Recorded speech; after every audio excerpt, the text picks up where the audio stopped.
अस्सलाम वालेकुम क्लास। अच्छा, लास्ट टाइम जो है हमने यहाँ तक कंप्लीट किया था silent language and non verbal communication.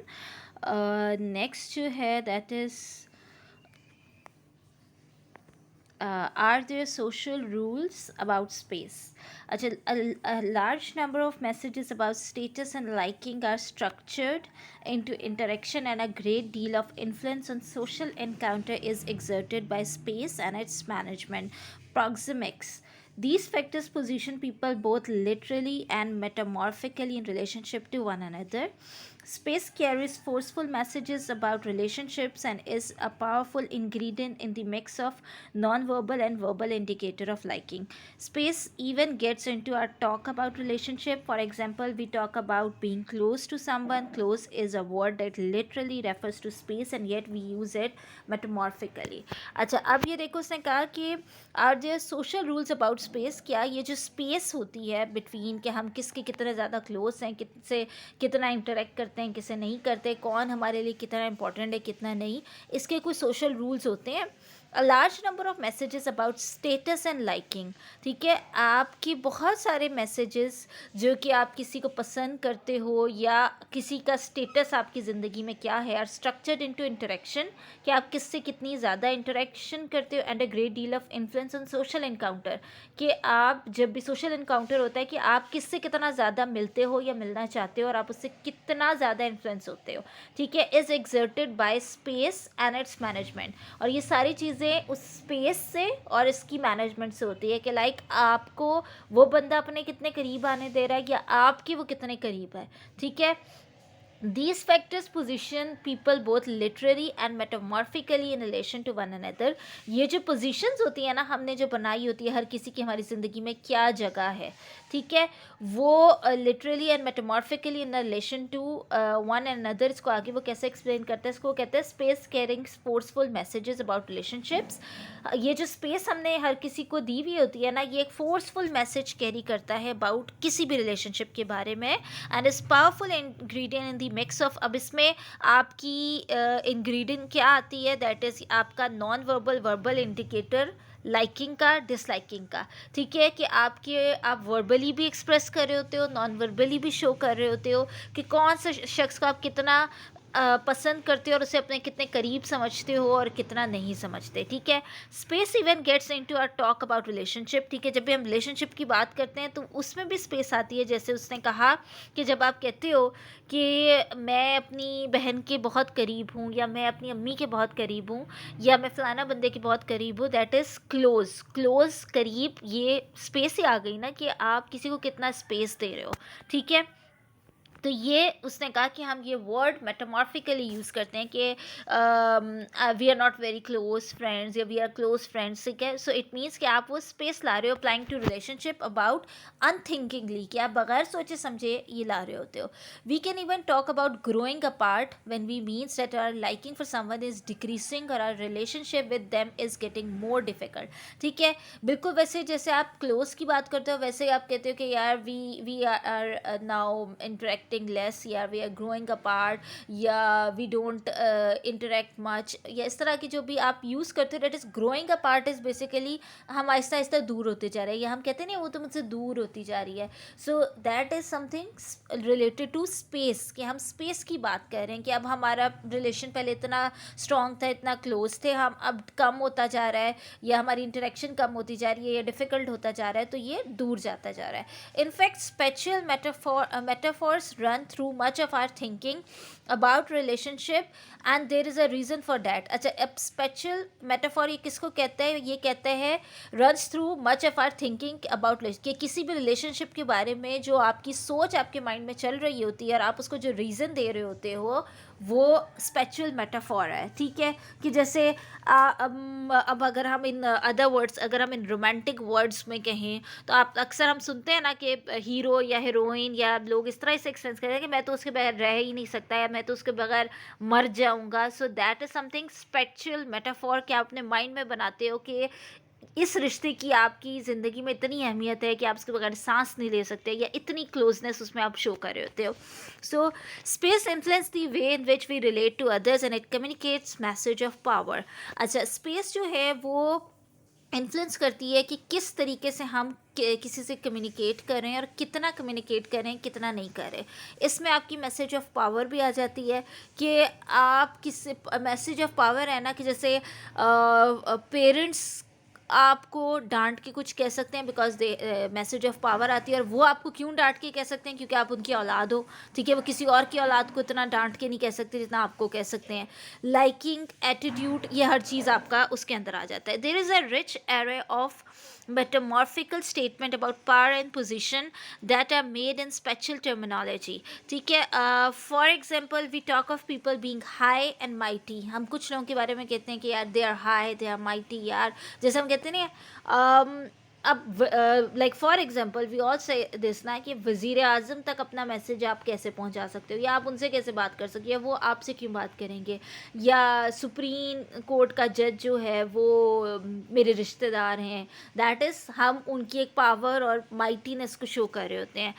Heads and shoulders above the rest, the top. ठीक है, हेड्स एंड शोल्डर, आप ये प्रोवर्ब्स हैं जो वो यूज़ कर रहे हैं. ठीक है, द टॉप्स, कि टॉप के लोग, the lead class, way above the competition, कि मेरा उनका तो कोई कंपटीशन ही नहीं है. हम इसमें क्या ला रहे हैं, स्पेस ला रहे हैं.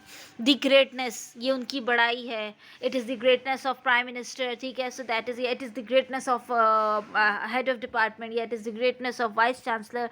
ये आप स्पेस शो कर रहे हो. ठीक है, गुड एक्सपीरियंसेस आर हाई. अच्छे एक्सपीरियंसेस को आप हाईस कह देते हो. We have high moral principles.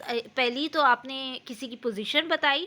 दूसरी चीज़ वो कह रहे हैं good experiences are highest, we have high moral principles and are above doing anything much means such as showing low cunning.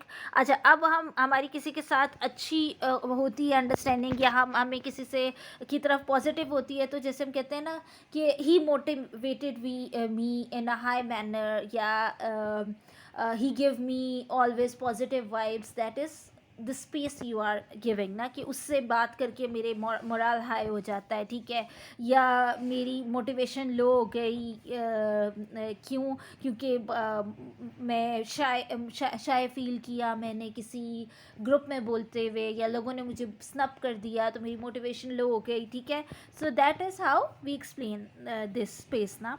Spatial metaphors also refers to inferiority, derived from the Latin infer, meaning below or lower. People are of low status, lowly, low down, no goods, beneath rather than above, contempt.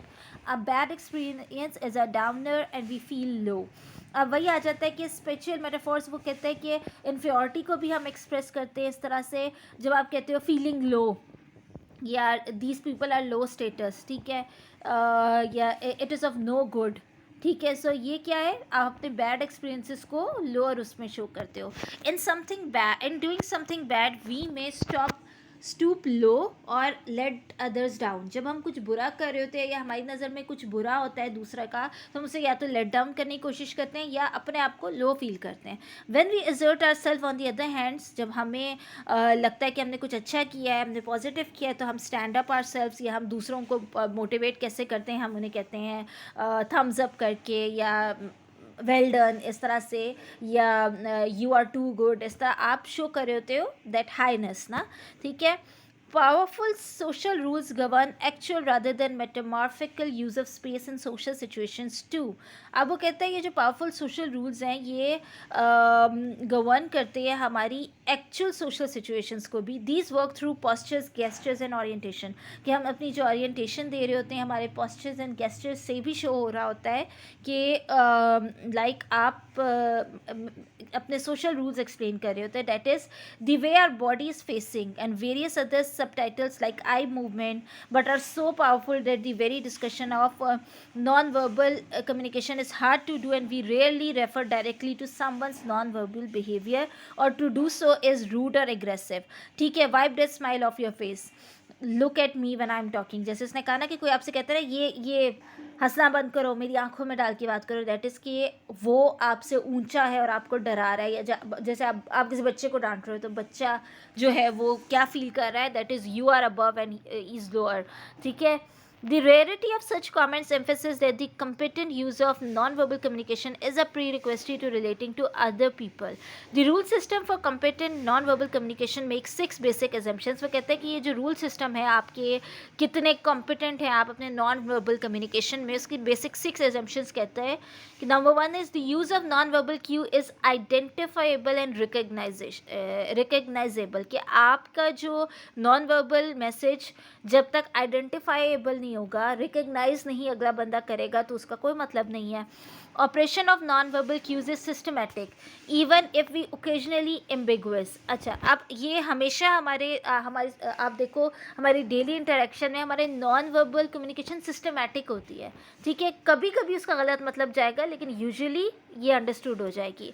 We translate feelings and intentions into non verbal messages. हम अपनी feelings को, अपनी intentions को अपने non verbal messages में convert करते हैं, decode करते हैं, इनकोड करते हैं. लाइक फॉर एग्जांपल, मैं अपनी फीलिंग्स को कैसे, कि मैं किसी से नाराज़ हूँ, ठीक है, तो मैं आपकी तरफ नहीं देख रही, या मैं सीरियस होके बैठी हूँ और मैं कुछ नहीं, मेरे एक्सप्रेशंस, मेरी आई मूवमेंट्स, या आपकी तरफ ना देखना या स्माइल ना पास करना, ये क्या शो करेगा नॉन वर्बल, कि मैं क्या फील कर रही हूँ, ठीक है. ऑब्जर्वर्स कैन इंटरप्रेट, ये आप इनकोड करते हो और ऑब्जर्वर इंटरप्रेट करता है, तो वो डिकोड हो रहा होता है कि अगले को पता चल गया है. जैसे कोई आके कहेगा तुम क्यों इतनी नाराज़ होकर बैठी हुई हो, तुम्हें क्या हुआ है, तुम क्यों इतनी सीरियस होकर बैठी हो, that is the other person is decoding your non-verbal behavior.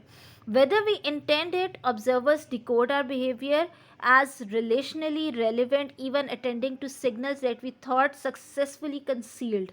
ठीक है. अब ऑब्जर्वर कॉन्टिन्यूसली आपके बिहेवियर को डिकोड कर रहे होते हैं. वी एज ऑब्जर्वर हम कॉन्टिन्यूसली दूसरों के बिहेवियर को डिकोड कर रहे होते हैं, खुद ही मीनिंग दे रहे होते हैं. समटाइम्स कुछ सिग्नल्स किसी ने दिए भी नहीं होते और हम उसको मीनिंग दे रहे होते हैं. दिस इज़ हाउ वी जज पीपल या मिसअंडरस्टूड पीपल, ठीक है.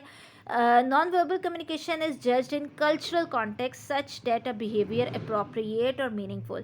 अब हमारे non-verbal communication हमारी most of the time cultural context में बहुत ज़्यादा जज की जाती है. आपका behavior appropriate है या नहीं है. In one culture may not be appropriate. आपका behavior एक culture में अप्रोप्रिएट होगा, दूसरे में नहीं होगा, ठीक है. और मैं कैरी अनदर मीनिंग, एक में कुछ मीनिंग होगा, दूसरे में कुछ मीनिंग हो. अगेन वही बात आती है, जैसे वो पीके में नहीं कहता है कि अच्छा बोलने के डिफरेंट कॉन्टेक्स्ट हैं, किसी कॉन्टेक्स्ट में कुछ बोल रहा है, किसी कॉन्टेक्स्ट में कुछ बोल रहा है. तो आपके नॉन वर्बल जो मीनिंग्स हैं, जैसे फॉर एग्जांपल नज़रें झुका के बैठना, एक कल्चरल में कहा जाएगा कि ये शर्मा रही है, दूसरे में कहा जाएगा कि ये जो है बहुत डरती है, कॉन्फिडेंस नहीं है, ठीक है. आंखों में आंखें बात करने में कि कभी आपको बदतमीज समझा जाएगा, कभी आपकी कॉन्फिडेंस की बात आ जाएगी.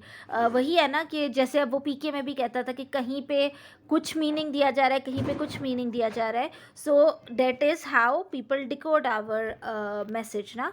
For instance the placing of a thumb and 4 finger together as a circle means perfect, ठीक है. अब जैसे हम किसी को शो करते हैं, दैट इज़ अ परफेक्ट, ठीक है, in the USA, but is a crude sexual insult in Sicily, and US troops occupying Iraq have been trained on the cultural difference in American and Iraqi non-verbal communication. ये इन्होंने देखो यहाँ पे BBC news की उसने indication दी हुई है, about link share किया हुआ है कि किस तरीके से ये थम्स अप को USA में एक परफेक्ट समझा जाता है, बट ये जो US ट्रूप्स जो कि इराक में पाई जाती हैं उसमें वो नॉन वर्बल कम्युनिकेशन के साइंस को डिफरेंट समझा जाता है, ठीक है. Non-verbal communication is not only systematic in the above ways but also serves 5 functions for us, ठीक है. non-verbal communication systematic तो होती हैं पर ये 5 functions भी करती हैं. अब इसमें क्या है, provide information about ourselves, especially our feelings और relational attitude. ये हमारी information हमें provide करती है कि हम कैसा सोच रहे हैं, कैसा attitude है दूसरों तक भी, और ख़ुद भी आपका एक वे होता है अपनी feelings express करने का. आपकी interaction को regulate करती है. अब आप ये देखो, आप अपने नॉन वर्बल एक्स को कंट्रोल करके बोलना शुरू करो, ये बिल्कुल वैसे ही लगेगा जैसे आप स्माइलीज़ के या इमोटिकॉन्स के बगैर जब आप मैसेज भेजते हो तो लोग कहते हैं ना इतना सीरियस होके बोल रही हो, तो समझ ही नहीं आ रही कि गुस्से में बोला है या खुशी से बोला है, ठीक है। तो ये एक्सप्रेशन का तरीका है ना, तो बिल्कुल नॉन वर्बल को अगर हम कंट्रोल कर लें तो अगलों को शायद हमारा मैसेज सही से समझ ही ना आए, ठीक है। For example, by enabling us to see when someone has said all that they intend to say and it is our turn to talk. अब आपको कैसे रेगुलेट करती है आपकी इंटरेक्शन को, कैसे आपको पता चलता है किसी ने अपना सब कुछ कह दिया जो उसे कहना था, अगर अब मेरी बारी है उसे जवाब देने की। आपकी इमोशनल क्लोजनेस रिलेशनशिप में शो करती है आपकी जो नॉन वर्बल कम्युनिकेशन है, ठीक है। सोशल कंट्रोल भी शो करती है आपकी कि आप डोमिनेट कर रहे हो किसी को, और इंगेज करती है आपको सर्विस टास्क फंक्शन में, जैसे depersonalize certain context that would otherwise be intimate. For example, think of the parts of your body that physicals can touch but which other people may not unless they are remarkably close friends. Also, some parts of the body can be touched in private but are not in public or in an informal setting like a bedroom, but not say when you are in church, ठीक है। अच्छा, अब वो यही कहता है कि non verbal communication आपकी सर्विस टास्क भी बताती है कि कुछ ऐसी जगह हैं जहाँ पे आप अपने आप को किस तरह से अपने आप को भी और कोई और भी आपको कहाँ पे किस तरह टच कर सकता है, किस नहीं कर सकता। ये वही चीज़ है जैसे हम बच्चों को नहीं सिखाते गुड टच बैड टच, ये कहीं ना कहीं आपके नॉन वर्बल में भी आ जाता है ना, ठीक है। अच्छा, अब इसमें ट्राई कहाँ चला गया, हाँ, ट्राई दिस आउट, वो कहता है ट्राई दिस आउट, ये क्या एक्सरसाइज इन्होंने दी हुई है, pair of and start a conversation, कि दो लोग आपस में पेयर करें, कन्वर्सेशन स्टार्ट करें। After about a minute or so, the instructor will give you a signal and you must now hold both your partner's hand and continue the conversation. After a second signal, you should place both your hands on the other person's shoulder, one on each, and continue, and finally both hands on the waist of the other person. Points to discuss: how it felt, how it changed, what factors made a different sex of partner, whether and how, when you know them, depth of a relationship if any, you feel uneasy, what do you feel uneasy about given that is। अच्छा, अब ये कहते हैं कि जैसे इन्होंने एक exercise के थ्रू इस चीज़ को एक्सप्लेन किया कि उन्होंने कहा कि दो लोग आपस में बात करना शुरू करें एक क्लास एक्टिविटी में, ठीक है। पहले आप एक दूसरे का हाथ पकड़ के बात करो, फिर एक दूसरे के कंधे पे हाथ रख के बात करो, फिर एक दूसरे के वेस्ट पे हाथ रख के बात करो। अब इस एक्टिविटी में लड़का लड़की भी हो सकते हैं, लड़की लड़की भी हो सकते हैं, स्टूडेंट टीचर भी हो सकते हैं, पेरेंट्स के साथ भी हो सकता है, सो या फ्रेंड के साथ भी। अब वो कहते हैं कि ये एक्टिविटी करते हुए कैसे कैसे आप डिफरेंस फील करोगे, कौन सा टाइम होगा जब आपको अनईजी लगेगा, जैसे बहुत सारे लोगों को शायद वेस्ट पे हाथ रखना ईजी अनईजी फील हो, कहाँ पे, और फिर अगेन किसने रखा है, ठीक है। अगर एक हस्बैंड अपनी वाइफ की वेस्ट पे हाथ रख के बात करे तो शी विल फील लव्ड, ठीक है। या दोस्त जैसे अगर आपको हक करके बात करते यू फील लव्ड, लेकिन एक स्ट्रेंजर अगर आपको करे तो आपको एक बुरा फील होगा, आपको बैड टच फील होगा, ठीक है। So this is basically how our verbal and non verbal mix our message कि किस तरह कम्युनिकेट होता है, ठीक है। Territory and space. Let us begin with a large context for behavior. The space in which it occurs. At first sight, territory may seem irrelevant to everyday human relationships, even though animals and governments use the concept a lot. Some birds attack invaders that come into their patch. Dogs mark out territorial boundaries with body products and government put up their flags on their territory, yet humans use space too in a systematic way that has territorial and relational overtones. For example, we use space as if it is visibly attached to us or under control. This occurs both in fixed setting like offices and in dynamic setting during conversation. अब वो कहते हैं आपके लिए आपकी जगह भी कितनी मैटर करती है कि कौन सी बात आप किस जगह पे कर रहे हो। जैसे उसने कहा कि एनिमल्स अपनी टेरिटरीज को कैसे शो करते हैं, कहते हैं ना कि हमारे इलाके में आई बर्ड्स का तो वो उसको खा जाता, जैसे जंगल में शेर के इलाके में कोई छोटा जानवर जाए उसे मार देता है तो that is his territory. Government flags लगाती है या बाउंड्रीज बनाती है कि इस एरिया में आना है, दैट इज़ रेड जोन, क्यों, क्योंकि गवर्नमेंट का इलाका है, ठीक है। इसी तरह फिर जैसे कहते हैं डॉग्स हो गए या अपनी ये चिड़िया अपना घोंसला बनाती है, तो इसी तरह इंसान भी अपनी टेरिटरी डिफाइन करता है। अब आपको पता है कि ऑफिस की सेटिंग में आपने किस तरह बात करनी है, आप किस तरह बैठ सकते हो। एक बॉस जो है वो अपने ऑफिस में टांगे उठा के बैठ सकता है, टेबल पे बात कर सकता है, बट एक जो सब एक जो अंदर मैनेजमेंट है या जो एम्प्लॉयज़ हैं, आप ऐसे तो नहीं अपने बॉस के सामने टांगे रख के आप कहो हाँ जी आगे काम बताएं क्या करना है, आप नहीं कर सकते ना. सो that is how territory and space matters. ठीक है.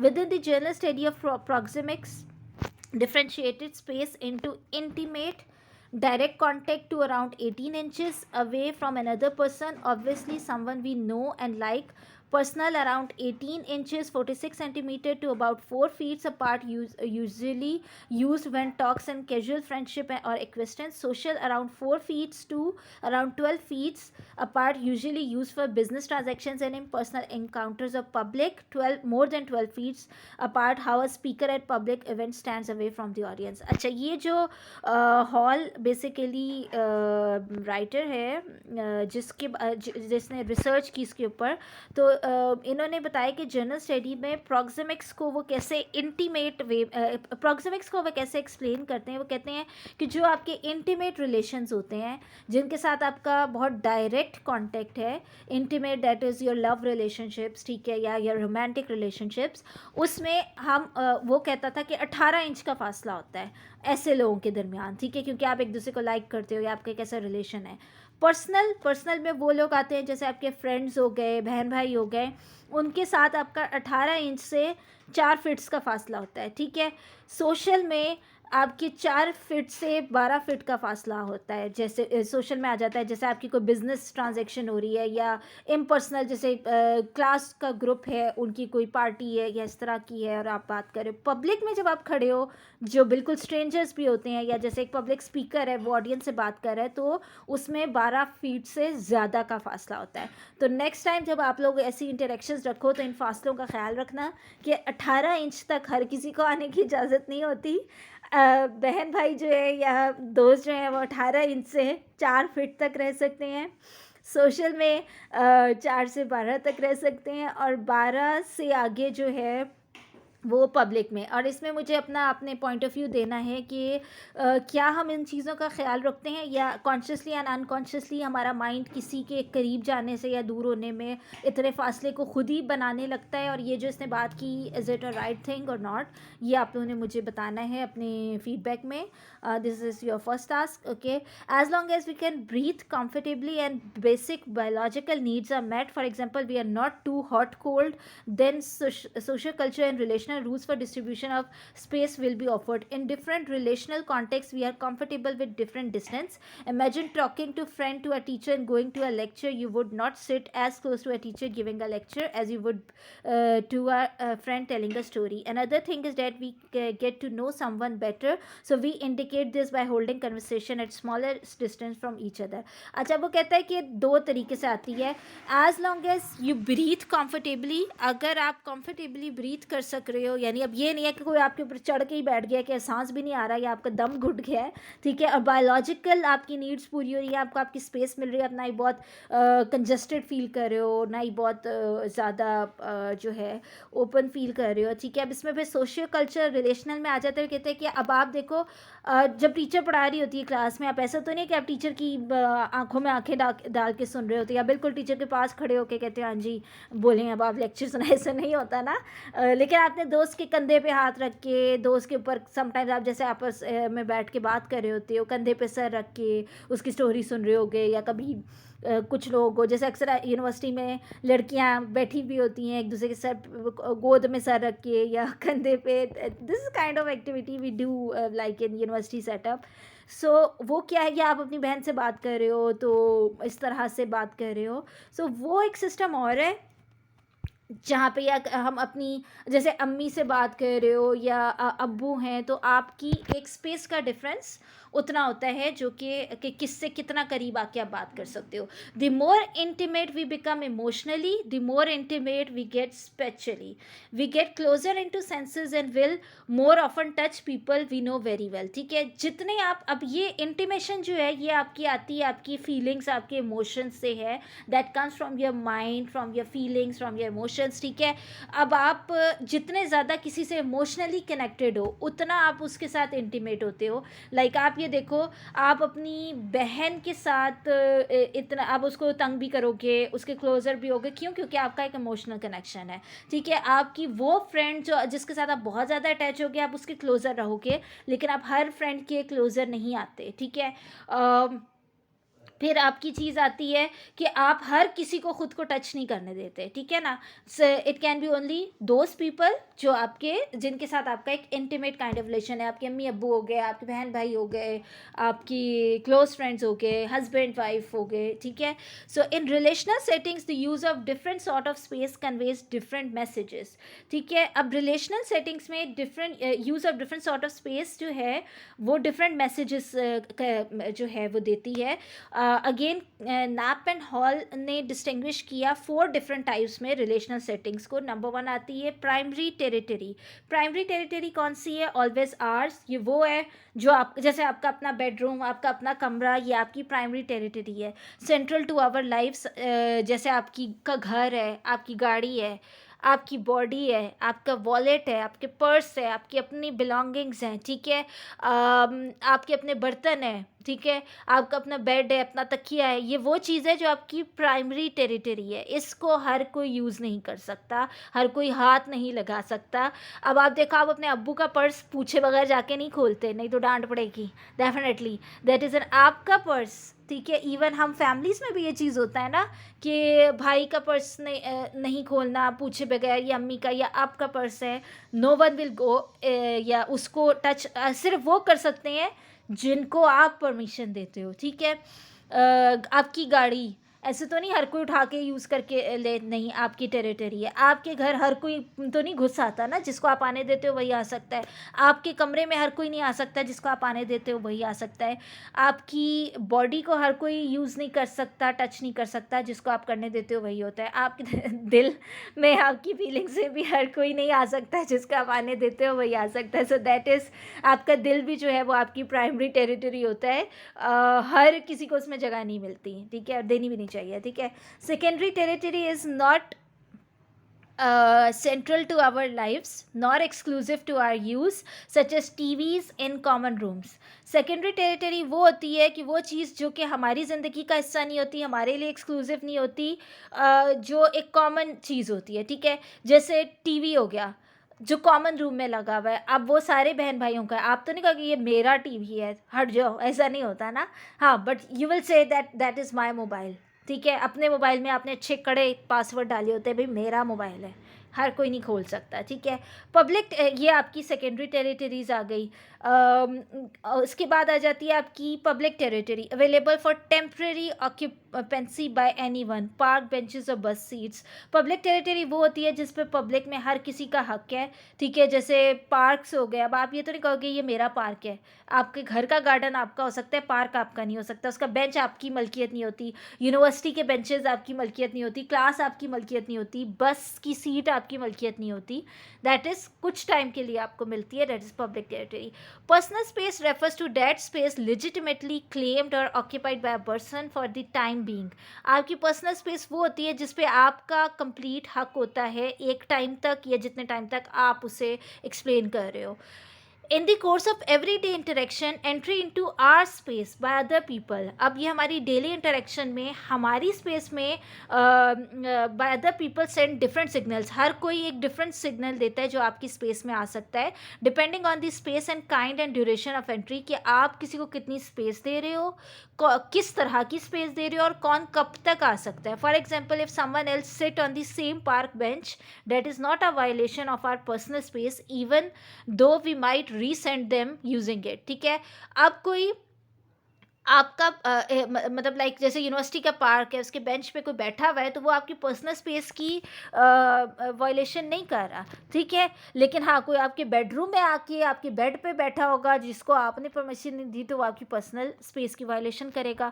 On the other hand, if someone sleeps in a hotel bed uninvited, then that is an invasion of our rights, ठीक है? अब कोई आपके, अब एक होटल रूम है, उसको आपने जैसे एक दिन के लिए आपने बाय किया हुआ है, अब वो उधर आप ही रह सकते हो उस एक दिन के लिए। अगर कोई आके वहाँ पे सो जाए तो ये अनइनवाइटेड है ना, ये आपकी राइट्स की वायलेशन है। We can therefore differentiate these entities into our personal space as either violation. हम इसको क्या कहते हैं कि ये वायलेशन है अनवारंटेड इंक्रोचमेंट है हमारी पर्सनल स्पेस में, such as sitting in your assigned seat on a plane और पुटिंग देयर हैंड्स डाउन, और putting their hand down your shirt, ठीक है। अब जैसे अब उसमें हरासमेंट की बात वो कर रहा है कि कोई आपकी असाइंड सीट में आके बैठता है और आपको टच करने की कोशिश करता है, दैट इज़ हरासमेंट, क्योंकि आपने उसको वो स्पेस नहीं दी है, ठीक है। इन्वेजन होती है long term violation of space, such as when the younger sibling move into your bedroom after you leave for college. अच्छा, इन्वेजन होती है कब्जा करना, एक होती है वायलेशन। वायलेशन क्या है? आपकी पर्सनल स्पेस की वायलेशन के, जैसे हरासमेंट हो गई, रेप हो गया, ज़बरदस्ती हो गई, छीना झपटी, ज़बरदस्ती आपकी चीज़ पे कब्जा, that is violation of your rights. Invasion होती है long term violation of space, कि आपकी स्पेस पे, इन्वेशन बेसिकली हम कहते हैं कब्जा करना, जो कि लॉन्ग टर्म वायलेशन है आपकी स्पेस की। उसमें उन्होंने बड़ी ही अच्छी एग्जांपल दी है जो कि हम सब के साथ होता है, और आपने इस पे बताना है आपके साथ कितना होता है ये। इसमें उन्होंने कहा है कि आपके जो छोटे बहन भाई होते हैं आपके बेडरूम में कब्ज़ा कर लेते हैं जब आपकी शादी हो जाती है, या जब आप कहीं पढ़ने चले जाते हो, या आपकी किसी चीज़ को अपना मान के एक लंबे अरसे तक अपना ही मानने लग जाते हैं। ये बहन भाई जो होते हैं, ये बहन भाई इन्वेजन करते हैं, यानी लॉन्ग टर्म वायलेशन करते हैं आपकी स्पेस की, ठीक है। ये एग्जांपल इन्होंने इसमें दी है, बहुत ही अच्छी एग्जांपल दी है। ये हर वो समझ सकता है जिसके छोटे बहन भाई हैं, क्योंकि आपकी चीज़ को कहना कि मुझे भी दे दो ठीक है ना।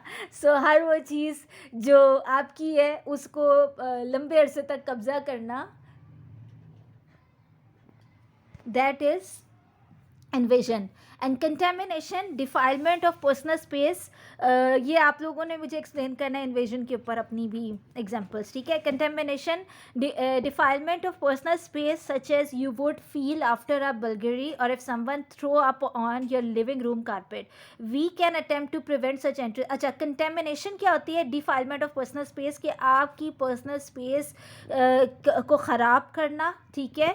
जैसे कोई आपकी बिल्डिंग को आग लगा दे, ठीक है, ज़बरदस्ती घुस आए, दरवाजे तोड़ दे, आपके कमरे में कोई बाहर से आया हुआ बच्चा जैसे कोई मेहमानों का बच्चा आया है, वो जूते लेके आ गया है, वॉमिट कर दी है, जैसे इन्होंने यहाँ पे कहा है, तो ये क्या किया? आपकी चीज़ को ख़राब किया ना, तो कप तोड़ के चले गए, ठीक है। ये क्या चीज़ होती है? That is contamination. We can attempt to prevent such entries and violation by the use of markers. अब हम किस तरीके से इस वायलेशन को वो कहता है कि प्रिवेंट कर सकते हैं, which takes to claim to the space, for example by hanging a coat over the back of chair we wish to use in the library, और putting up no trespassing sign you might like. अब जैसे दरवाजे पे do not disturb लगाना, आपने entry को regulate कर लिया, अपनी पर्सनल स्पेस को बता दिया, ठीक है। डू नॉट डिस्टर्ब मी लिख देना, इसका मतलब मुझसे कोई बात करने की कोशिश ना करे अभी, ठीक है। कॉल फॉरवर्डिंग पे लगा देना, कॉल कट कर देना, ये भी एक मैसेज होता है कि मुझे मेरी पर्सनल स्पेस में अभी ना एंटर हो, ठीक है। उसके अलावा आप चेयर पे अपनी वो रख देते हो, जब आप लाइब्रेरी में बैठते हो आप चेयर पे अपनी किताब रख देते हो, बैग रख देते हो, कोट टांग देते हो, इसका मतलब क्या? आप कहते हैं ये मेरी चेयर है, ठीक है ना। इसी तरह से हम करते हैं ना, घर में भी अक्सर हम बहन भाइयों के साथ भी हमारी एक रिचुअल है ना, ये भी हम करते हैं ना, इस जगह पे मैंने सोना है, ये तकिया मेरा है, ठीक है, इस हैंगर पे मेरे कपड़े थे, ये वाली साइड अलमारी की मेरी है, वो तुम्हारी है। तो ये भी जो चीज़ है, ये भी क्या होती है? आप अपनी टेरिटरी डिफाइन कर रहे हो, तो ये मेरा हिस्सा है, ठीक है। So this is something. अच्छा, ये बड़ी मज़े का अब ये एंड हो गया ये टॉपिक। नेक्स्ट टॉपिक जो है हम स्टार्ट करेंगे। इसमें आप लोगों ने अपना फीडबैक देना है, अपनी एग्जांपल शेयर करनी है, और जो मैंने आपसे पूछे हैं उसका जवाब देना है। आगे हम ये देख लेते हैं ये टास्क इन्होंने क्या दिया हुआ है। Look out for this in the media with reference to news items specifically how do people designate territory as their, think not only about such things as national flags or name tags or on desk or furniture arrangement, but also but look at ways in which two people claim or operate through non-verbal means in news stories. Discussion of relevant news stories reported by class members should generate at least 40 minutes of discussion if they have done their observation properly. Claiming space is claiming power. Space rules carry information about status, ownership, and relationship between participants.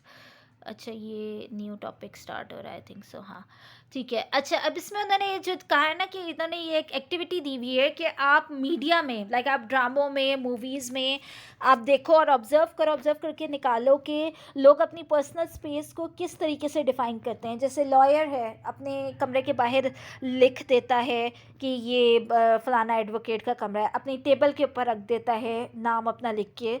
वो क्या है कि वो कहता है ये मेरी space है, ठीक है। आपके लिए सीट रिज़र्व होती है तो सीट के ऊपर नाम लिख दिया जाता है। नेशनल फ्लैग्स हैं जो कहते हैं ये पाकिस्तान का इलाका है, ये दूसरा इलाका है। और किस किस चीज़ से लोग अपनी पर्सनल स्पेस को डिफ़ाइन करते हैं, ये आप लोगों ने बताना है, ठीक है। ओके क्लास, दिस इज़ ठीक है, हाँ। यहाँ पे हम अपना लेक्चर कंक्लूड करते हैं, ठीक है। बाकी आप लोग अपने फीडबैक्स देने और जो जो मैंने पूछा है वो आप लोगों ने करना है, ठीक है। ओके क्लास, अल्लाह हाफ़िज़।